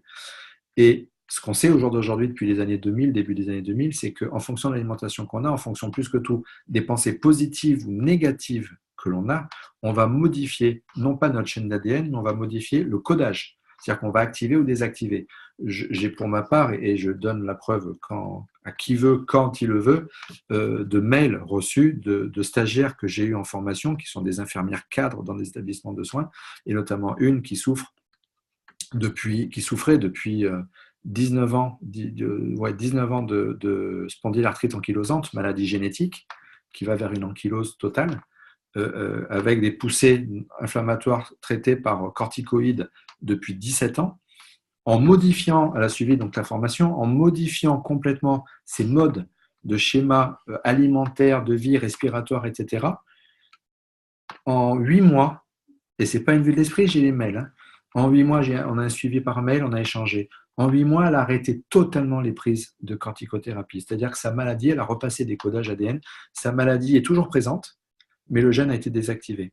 Et quand les médecins ont été interrogés, la seule chose qui ait pu expliquer ça, c'est les modifications. Elle a travaillé sur son intestin grêle, sur son microbiote et sur son équilibre acido-basique. C'est les deux éléments, intestin grêle, microbiote et équilibre acido-basique. Et c'est ce qui a expliqué. Donc c'est pour vous dire que cette épigénétique, l'alimentation, les besoins fondamentaux vont bien au-delà que de simplement ne pas être bien et accéder vers plus de potentialité. Ça agit au plus profond de notre être au niveau cellulaire. Il y a plein de travaux qui ont été faits d'ailleurs par Bruce Lipton, par Joël de Rosnay, par des gens qui sont très très compétents et qui sont sur le net, auxquels on a accès et on peut accéder. Maintenant, j'aimerais enchaîner sur les schémas émotionnels. On le sait au jour d'aujourd'hui, et vous plus que quiconque, tout est vibratoire. Tout ce qui existe à travers l'univers, on le sait au travers des théories des champs unifiés, au travers des travaux de Nassim Haramein et d'autres, tout ce qui existe à travers l'univers est composé de vide à 99,99999% de vide, et de plus grand ou plus petit, c'est toujours le même schéma, et ce vide a une densité, 10 puissance 93 grammes par centimètre cube. Et on sait que ce vide, en fait, a un pouvoir vibratoire, et que ce vide est ce qui lie, en fait, tout ce qui existe à travers l'univers. C'est ce que Nassim Haramein appelle les champs unifiés, c'est ce que d'autres, comme par exemple Wayne Dyer va appeler la source, c'est ce que d'autres appelleront l'univers, c'est ce que certains appelleront Dieu, peu importe, quel que soit le nom qu'on lui donne, c'est ce que les Chinois appellent le Qi, les Japonais le Qi, etc. etc. C'est cette source, ce niveau vibratoire qui relie tout à tout dans l'univers. On est complètement relié à tout. Ça veut dire que si tout est vibratoire, mes actes sont vibratoires, mes paroles sont vibratoires, mes pensées sont vibratoires. La pensée, ce n'est qu'une parole qui est dématérialisée, que l'on n'entend pas. Mais si je prends de l'eau, ce n'est pas parce que l'eau est vibratoire. Si je donne une tape sur de l'eau, elle fait une onde. Elle est vibratoire. Si je transforme cette eau en vapeur d'eau, ce n'est pas parce qu'on ne la voit plus qu'elle n'existe plus. Elle est toujours présente, sauf qu'elle n'est plus visible. C'est exactement la même chose au niveau de la pensée. Et donc, dès qu'on est dans des pensées sur des niveaux vibratoires bas, eh bien, on va avoir tendance, d'un point de vue vibratoire, c'est le principe des diapasons, hein, si je fais vibrer 20 diapasons sur différents niveaux vibratoires, ils vont tous se synchroniser sur un seul niveau vibratoire. Ils vont tous se mettre ensemble.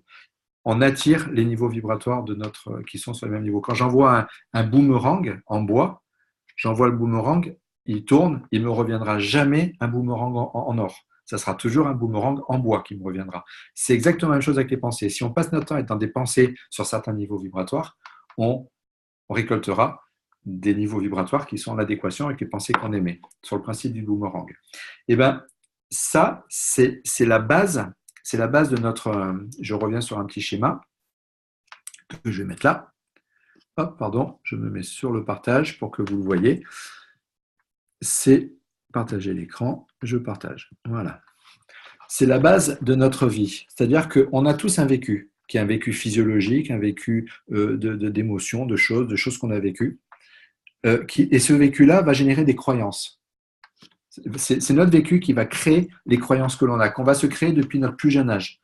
des croyances qui sont positives ou des croyances négatives. Le problème, c'est que ces croyances vont générer nos émotions. Et toutes nos émotions, qui sont à la base du travail de notre subconscient et qui vont faire que l'on a la vie que l'on a, vont générer nos pensées. Quand on comprend maintenant l'impact de ces pensées au travers de l'épigénétique sur notre physiologie, notre état cellulaire, etc., on comprend mieux qu'on a intérêt à changer quelque chose dans ces modes de fonctionnement.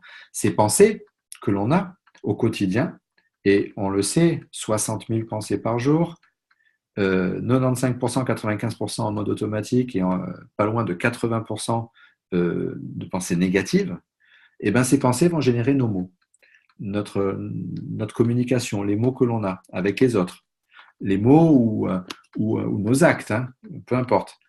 Et quand ces pensées sont dans le domaine de l'inconscient, c'est-à-dire qu'on n'en a pas conscience, comme 95% de ces pensées sont inconscientes, et bien notre corps va l'exprimer au travers de ces mots. C'est ce que je disais tout à l'heure, pour développer un cancer, il faut avoir le conflit émotionnel.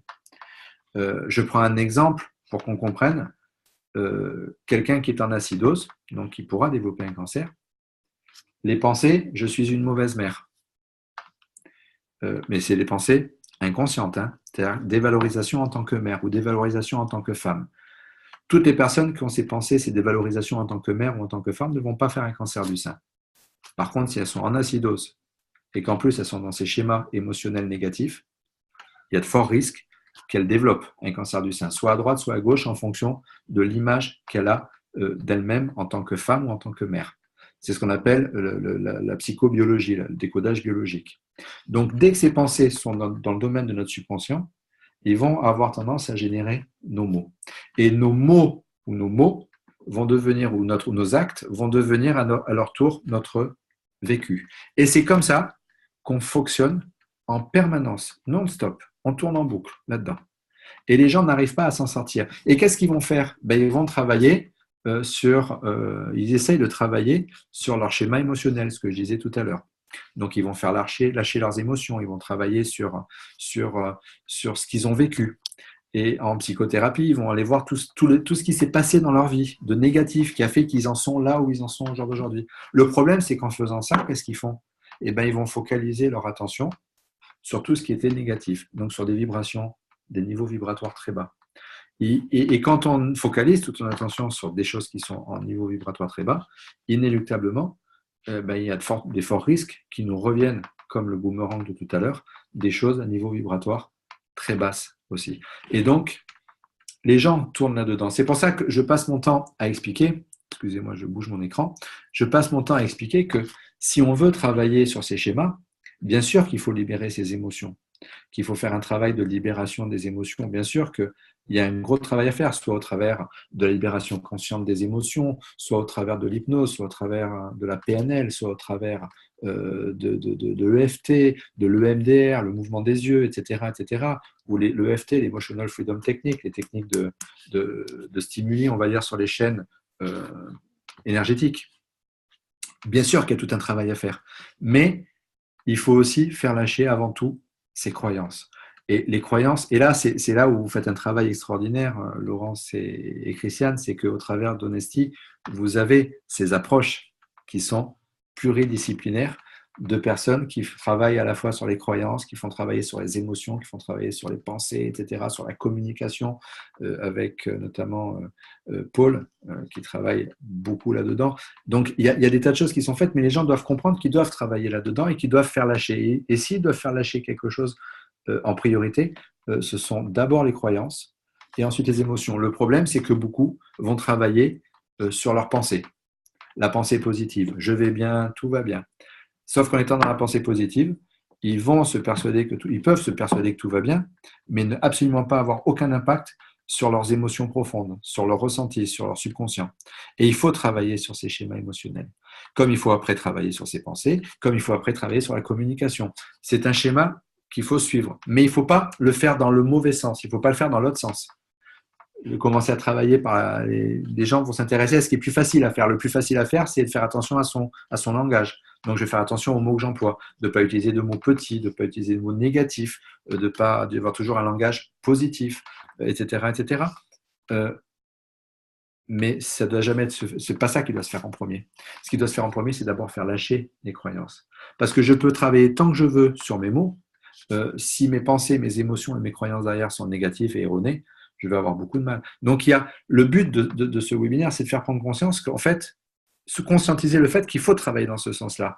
On ne peut pas changer son vécu. Il est vécu, il est passé. Par contre, on peut changer ses croyances. Et en changeant ses croyances, on va changer nos modes émotionnels. Parce que ce sont les croyances qui génèrent les émotions que l'on a. Et la croyance que je ne pourrai jamais prendre la parole en public et que la foule, c'est dangereuse. Dès que je vais être dans une foule, ça va générer une émotion de peur, de baisse d'estime de soi, etc., etc. Mais l'émotion est liée à ma croyance et non pas l'inverse. Et comme je vais être dans ces schémas émotionnels-là, du coup, je vais avoir des pensées négatives vis-à-vis de moi-même, vis-à-vis de ma peur, vis-à-vis. Et comme je vais avoir des pensées négatives, soit je vais l'exprimer, soit je vais mettre en place des actes, c'est-à-dire je ne vais pas aller dans la foule, soit je vais me déclencher des pathologies pour justifier cette croyance-là, pour que mon corps puisse me dire tiens, tu as bien raison de croire ça, tu vois, regarde, la preuve en est, ça t'atteint même au niveau physiologique. Et on passe notre vie à faire ça. C'est pour ça que la priorité, c'est de travailler dans cette conscientisation-là, c'est de travailler sur les croyances avant de travailler sur les émotions. Mais pour comprendre ça, il faut comprendre que tout est vibratoire. Il faut comprendre que tout ce qui existe dans l'univers est relié par ces champs unifiés, relié par ce chi, ce qui, on l'appelle comme on veut, et que tout ce que l'on va croire, tout ce que l'on va avoir comme émotion, tout ce qu'on va avoir comme pensée, tout ce qu'on va avoir comme mot, va avoir un impact sur tout ce qui est autour de nous et va nous revenir de toute manière systématiquement. Et nous devons en prendre la responsabilité. On parlait tout à l'heure de déresponsabilisation pendant qu'on préparait le webinaire. C'est quelque chose qui est absolument extraordinaire dans notre monde actuel. C'est cette culture de la déresponsabilisation. Les gens ne sont pas bien, les gens sont mal, mais vont toujours rejeter, et vous le savez, on le sait tous, on va avoir tendance à rejeter la faute sur tout ce qui est autour de nous. J'aime bien prendre l'exemple, ça fait 7 ans que j'ai pas eu d'accident de voiture, c'est parce que je suis un super conducteur. Par contre, hier, je suis rentré dans le cul de la voiture devant moi, c'est parce que l'autre abruti devant moi, il a freiné. C'est pas ma faute, c'est lui qui a freiné. Si je me suis vautré avec ma voiture dans un virage, c'est parce que la route était mouillée ou parce qu'il y avait des gravillons. C'est pas parce que j'allais trop vite, c'est parce qu'il y avait des gravillons que la route était mouillée. Quand j'arrive chez mon ostéopathe avec un mal au dos, c'est pas ma faute. Non, c'est parce que mon lit était trop mou, ou parce que mon lit était trop dur, ou mon oreiller trop ci, ou mon matelas trop ça, etc., etc., etc. Parce que j'avais même la climatisation, le ventilateur qui me tapait sur les reins. Donc du coup, j'ai fait un lumbago. C'est-à-dire qu'on va toujours chercher une raison, un prétexte. Et c'en est exactement la même chose. C'est exactement la même chose là. C'est-à-dire qu'on est dans des process de vécu. Et dès qu'on est dans un mal-être, plutôt que de remettre ce process-là en conscience, on va chercher la responsabilité ailleurs. C'est-à-dire qu'on va se déresponsabiliser, on va dire c'est la faute à mon entreprise, c'est la faute à un tel si je suis stressé. Moi, je ne suis pas stressé dans ma vie de tous les jours. C'est l'autre abruti là-bas au travail qui me met la pression et qui me stresse. Et on passe sa vie à faire ça, sans arrêt, sans arrêt, sans arrêt, sans arrêt.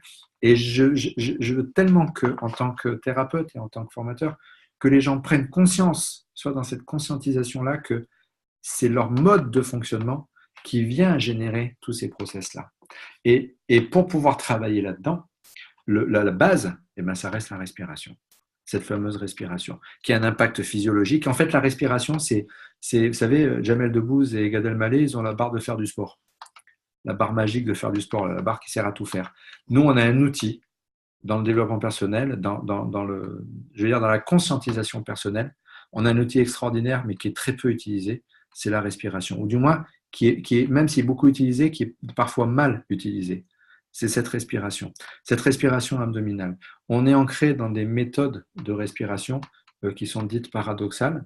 Et même si on a appris à respirer avec le ventre, on n'en a pas conscience. C'est-à-dire que je dis toujours aux gens, quand vous voulez apprendre un geste, quand vous apprenez à jouer au tennis, vous n'apprenez pas à jouer au tennis en regardant les avions passer, en focalisant votre attention sur autre chose. Notre cerveau, malheureusement, et là j'ai une très mauvaise nouvelle pour vous toutes, mesdames, qui nous regardez ce soir, et vraiment je suis désolé de vous l'apprendre, c'est que même vous, mesdames, vous n'êtes pas capable de focaliser votre attention sur 2 choses en même temps. Vous savez faire plein de choses en même temps, regarder la télé, téléphoner à votre copine et repasser en même temps. Mais dès qu'il se passe un truc important, le cerveau, il va focaliser. C'est-à-dire que dès que vous perdez le fil de la télé, vous demandez à votre mari ce qui s'est passé à la télé, votre copine au téléphone, elle vous dit « Oh, tu ne m'écoutes plus, là, je suis en train de te parler ». C'est-à-dire qu'on ne sait pas focaliser l'attention sur 2 choses en même temps. C'est pour ça qu'il ne faut pas téléphoner et textoter en même temps. parce qu'on n'arrive pas à faire les deux choses en même temps. C'est exactement la même chose pour l'apprentissage d'un geste. C'est-à-dire que quand on apprend à jouer au tennis, on est centré sur la balle, sur ce qu'on fait. Quand on apprend à respirer, on doit être centré sur la respiration. Le problème, c'est que la plupart des gens qui réapprennent à respirer le font avec des professeurs. Donc écoute une bande qui passe, on leur dit ce qu'il faut faire, ont leur attention qui est focalisée sur autre chose que sur ce qu'ils font. Or, le cerveau, pour intégrer un geste, ne peut le faire qu'en conscience de ce geste-là, en se mettant dans le moment présent. Et on n'apprend pas à respirer comme ça. On apprend toujours à respirer au travers de protocoles qu'on essaye de nous apprendre, de nous expliquer, de nous faire répéter jusqu'à ce que ça rentre. Mais ça ne rentrera jamais. Donc après, consciemment, on sait comment il faut respirer, mais inconsciemment, dans notre vie de tous les jours, on respire toujours de façon paradoxale. Donc le protocole, c'est de réapprendre à respirer. Et pour apprendre à respirer, on le sait, déjà il faut visualiser que son ventre, c'est un ballon. Ça, tout le monde le sait. Mon ventre, c'est un ballon. Un ballon, quand on fait rentrer l'air dedans, le ballon, il gonfle. Je vais mettre de profil pour que vous voyez. Hop, je baisse un peu l'écran. Voilà. Je fais rentrer l'air dans mon ventre. Le ballon gonfle. Je vide l'air. Le ballon dégonfle. En aucun cas, ma cage thoracique ne monte. Et c'est la méthodologie qu'on doit avoir. Une fois que j'ai pris conscience de ça, je vais le faire avec les yeux fermés, tout simplement pour ne pas avoir mon esprit qui va être perturbé par tout ce qui se passe autour. Si j'ai les yeux ouverts, je vais regarder par terre, je vais regarder le plafond, et puis je vais me dire, tiens, il y a des bourres de poussière par terre ou des toiles d'araignée au plafond. J'ai oublié de passer l'aspirateur hier. Je pense donc au passé. Il va falloir que je passe l'aspirateur tout à l'heure. Je pense donc au futur. Et puis, si c'est celle comme ça, que vont penser les gens en arrivant chez moi? Je pense donc aux autres. Or, le stress n'a d'emprise sur nous que lorsque l'on pense au passé, au futur et aux autres. Dès qu'on est dans le moment présent, ancré, le stress n'a plus aucune emprise pour nous. Et notre cerveau peut intégrer la respiration. Donc, pour se couper de ça, il faut avoir les yeux fermés. Troisième chose, la plupart des gens apprennent à respirer les yeux fermés avec les mains sur le ventre le soir avant d'aller se coucher, tout le temps au même moment, quand ils rentrent du travail par exemple. C'est le moment qu'ils ont de libre, entre 20h30 et 21h30, quand les enfants sont couchés, avant d'aller regarder le film, etc., etc. Le problème, c'est que quand on respire tout le temps au même moment, on programme son cerveau pour bien respirer tout le temps au même moment. Le cerveau, il fait exactement, le cerveau, c'est un disque dur, c'est un ordinateur. Il ne fait que ce pourquoi il est programmé. Et si on le programme pour faire tout le temps à 20h, il respirera bien à 20h. Mais en dehors, il respirera mal. Donc, troisième règle, il faut toujours respirer à des moments différents de la journée, jamais au même moment, pour ne pas habituer, accoutumer le cerveau. Et enfin, on peut avoir les yeux fermés, le faire à différents moments, mais continuer à cogiter 60 000 pensées par jour qui tournent en permanence dans la tête. Donc, pour pouvoir ancrer sa respiration de façon définitive, faire son pompage hépatique, ouvrir, fermer les anses intestinales, pomper mes corticosurrénales pour réguler mes taux de cortisol, etc., etc., etc., il faut, pour être dans le moment présent et pour se reprogrammer, il faut se mettre dans le moment présent. Et pour être dans le moment présent, la base la plus efficace, c'est de se mettre dans la tête le chrono, c'est-à-dire respirer sur des rythmes de 10 secondes. 5 secondes, 4, 5 secondes inspire, 4, 5, 6 secondes d'expire. Moi, j'aime bien le faire sur 4 inspire, 6 expire, parce que c'est l'expire qui détend le plus. Se mettre en ce qu'on appelle en cohérence cardiaque. Et dès qu'on travaille sur des process de cohérence cardiaque, sur des rythmes de 10 secondes pendant minimum, on va dire, 3-4 minutes, plusieurs fois par jour, c'est encore mieux, mais au moins une fois déjà, c'est bien. Dès qu'on se met sur ce travail-là, on est immédiatement dans le moment présent. Toute notre pensée, notre attention est focalisée sur une seule chose, pas sur ce que je dois faire, pas sur ce que j'ai fait ou pas fait. Toute mon attention est focalisée sur les secondes qui passent, sur le temps présent. Et on se remet immédiatement dans le temps présent. Et dès qu'on est dans le moment présent, ça a un double avantage, c'est que d'abord, notre taux de stress, il s'écroule complètement. Tout notre système neurovégétatif, c'est-à-dire le système nerveux indépendant de notre volonté, parasympathique, orthosympathique, c'est l'accélérateur et le frein de notre organisme, tout ce système-là se régule, alors que à 90% des gens en Occident sont en dystonie neurovégétative, c'est-à-dire ne sont pas équilibrés sur ce système. Dès qu'on respire comme ça, notre système neurovégétatif se régule.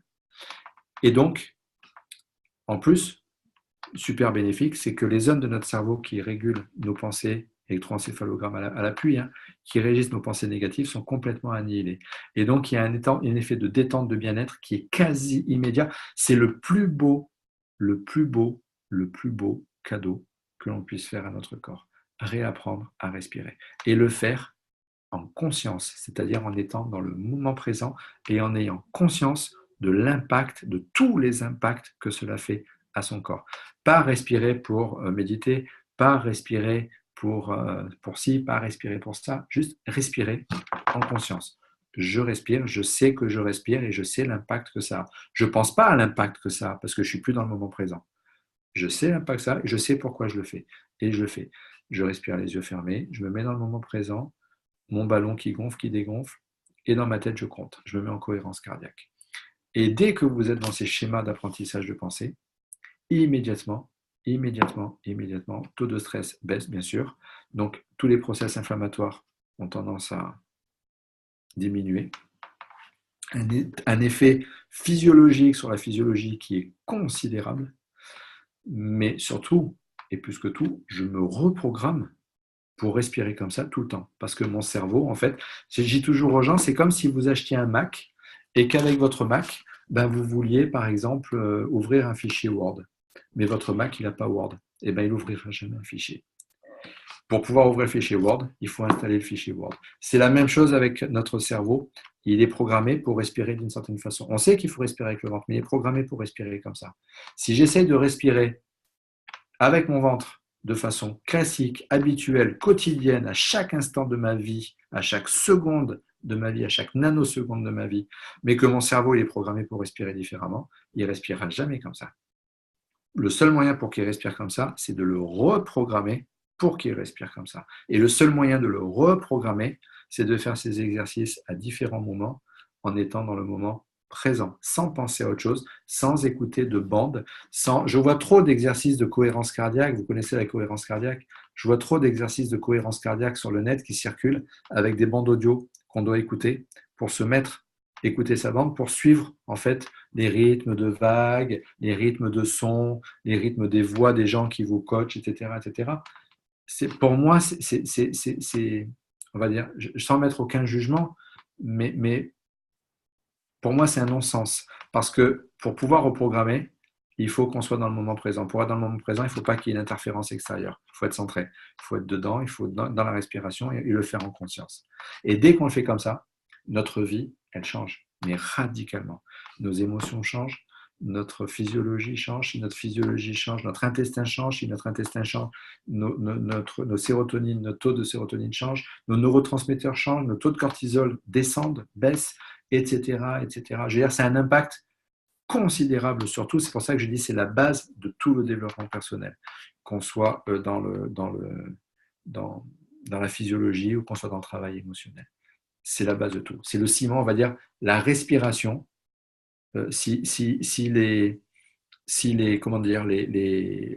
physiologie et notre émotionnel et tout le reste, nos mots, nos pensées, nos actes, nos émotions, tout ça, ce sont des briques qui nous construisent et qui font l'être que l'on est, ce qui fait le ciment de tout ça et qui va consolider tout ça, qui va faire qu'on va être une construction, un édifice en pleine forme, solide, en bonne santé, c'est notre respiration.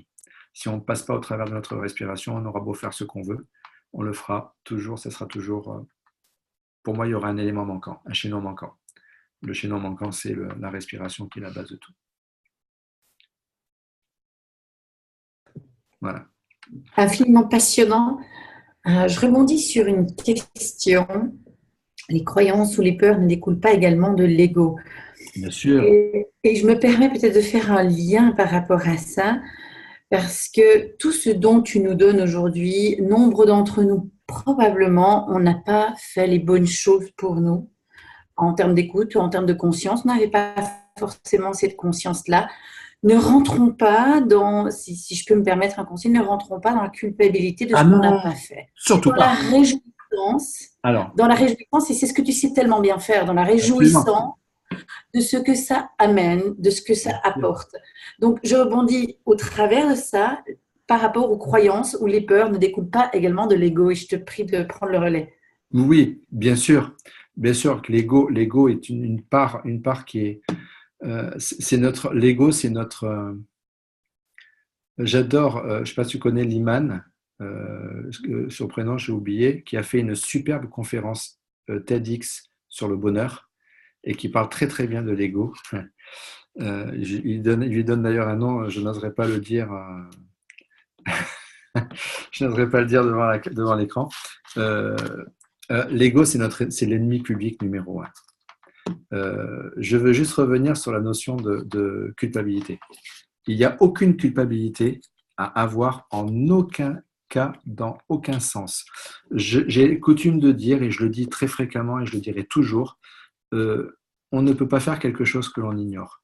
Si on s'est maltraité mais qu'on n'en avait pas conscience et qu'on n'était pas dans la conscience de ce qu'on faisait, il n'y a même pas de culpabilité à avoir. Il y a une responsabilité. On en prend la responsabilité.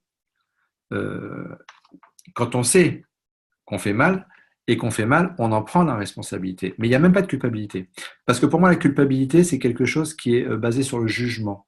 Le jugement de l'autre et le jugement de soi, surtout dans le cadre de la culpabilité. Et qui dit jugement dit dualité. Et pour moi, c'est quelque chose, c'est un précepte très judéo-chrétien, le jugement, la culpabilité, c'est Adam et Ève. C'est quelque chose qui est, pour moi, une des choses les plus destructrices qui soit chez l'être humain. Et cette culpabilité, ce jugement est quelque chose auquel nous devons être attentifs et faire attention à chaque instant de notre vie ici-bas et de notre vie tout court même après, mais après le problème ne se posera plus, je pense, ne se pose qu'ici-bas. Cet ego, on doit y faire très attention. Mais pour revenir à cette notion de culpabilité, on n'est pas être coupable, on est coupable de rien du tout. Et on ne sera jamais coupable de rien du tout. C'est une notion c'est une notion qu'on nous a inculquée, ça fait partie, j'adore citer Don Miguel Ruiz, les accords Toltec, les 4 accords Toltec, enfin des 5 accords Toltec, c'est que c'est notre domestication qui fait qu'on a cet ego-là.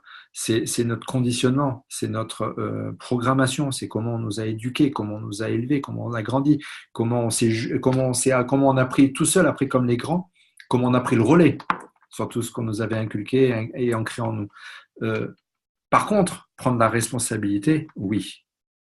La culpabilité, non. Jugement. La responsabilité, oui.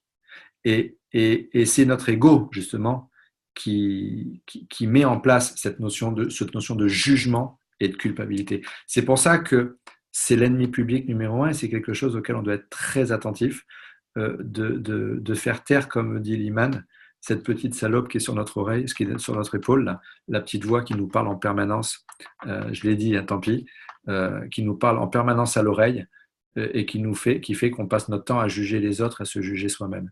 Et c'est cette petite voix, c'est cet ego qui est là, qu'on doit apprendre à reconnaître et à faire taire. Et un des meilleurs moyens pour la faire taire, ça reste le centrage sur soi, la méditation, la respiration. On en revient à la respiration. Et c'est vrai que par rapport à nos croyances, à notre domestication, c'est très très lié à notre ego et à notre à notre mental.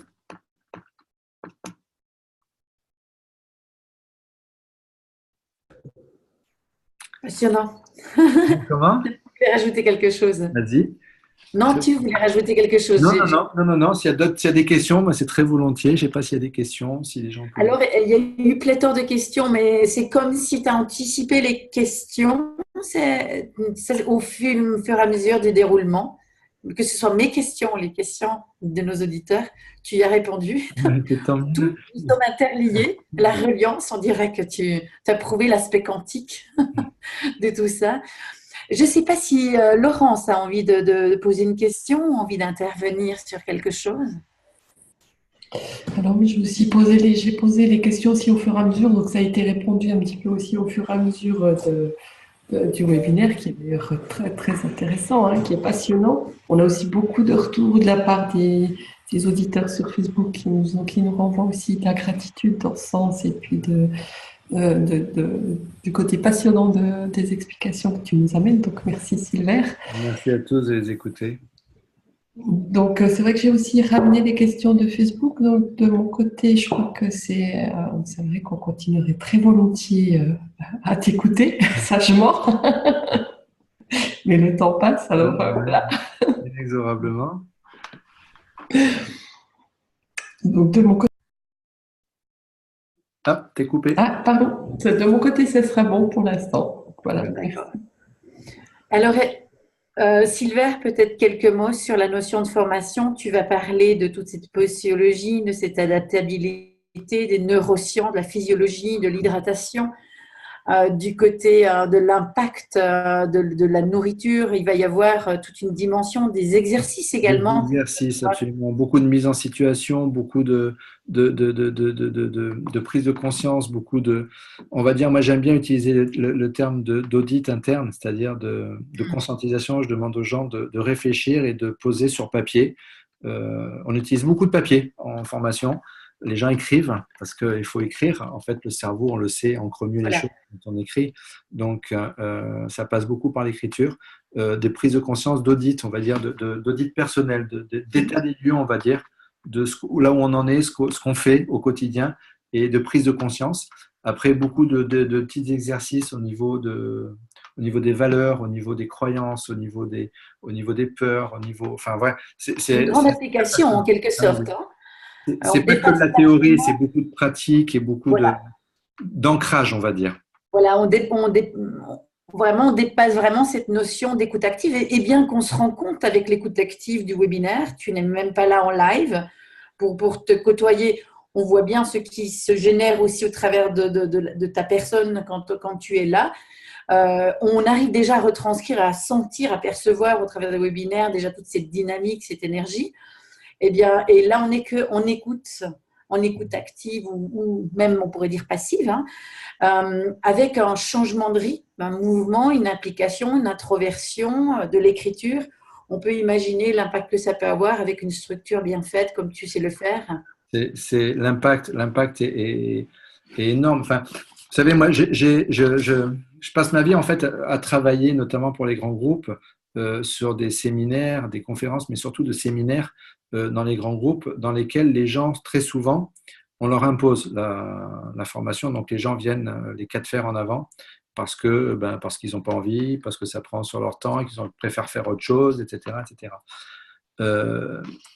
Cette approche, qui est une approche quantique, on va dire, de l'être et vraiment très holistique, hein, très global, parce que c'est très ostéopathique comme approche, voire même au-delà de l'ostéopathie. Moi, j'aime bien comparer ça à un puzzle. Hein, j'ai dit, l'être humain est un magnifique puzzle. Et vous pouvez avoir le puzzle le plus beau du monde, la plus belle pièce, vraiment le plus magnifique puzzle du monde.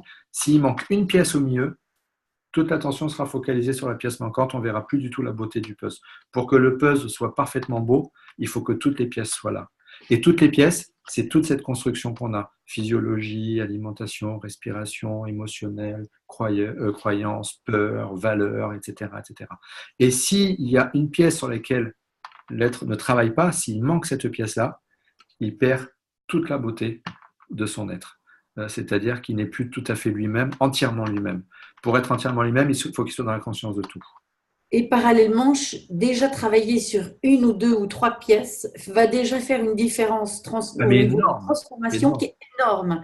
Colossal. Donc, c'est paradoxe en même temps. C'est absolument colossal parce que les gens n'ont pas conscience. Moi, je prends juste un exemple, l'intestin grêle et l'équilibre acido-basique. Rien que ces deux éléments-là sont deux éléments qui suffisent à eux seuls pour changer radicalement la vie de quelqu'un. J'ai le nombre de témoignages stagiaires que j'ai en entreprise qui m'envoient des mails derrière pour m'expliquer les changements qu'il y a eu dans leur vie, quant au sommeil, qualité de sommeil, récupération, humeur, stress, maladie, TMS, parce que je fais beaucoup de formations dans les troubles musculo-squelettiques, la prévention des troubles musculo-squelettiques, donc dans les douleurs articulaires, musculaires, etc., qualité de sommeil, enfin tout, relation avec les autres, relation avec les conjoints, relation avec les enfants.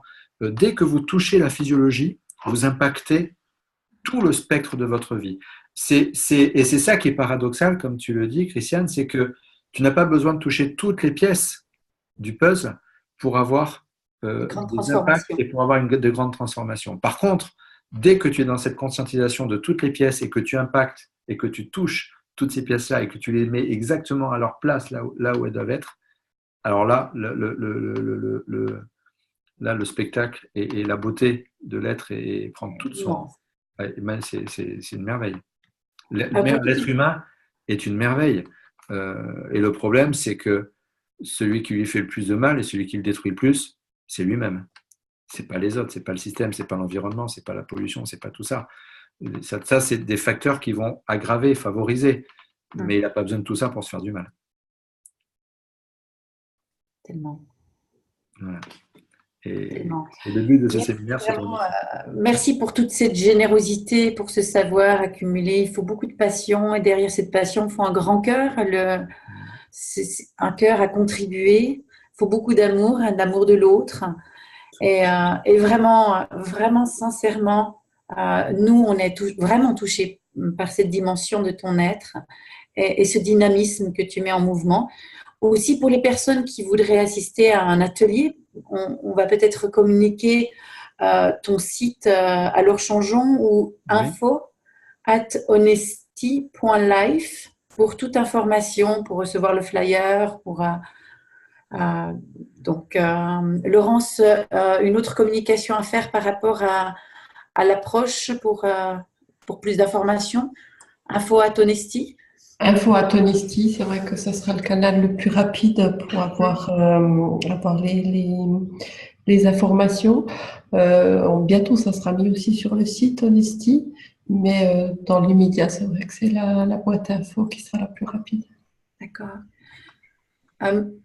Laurent, je ne sais pas si tu veux passer à des remerciements pour Silver ou dire au revoir aux auditeurs, mais je pense on arrive gentiment à la fin de notre intervention webinaire.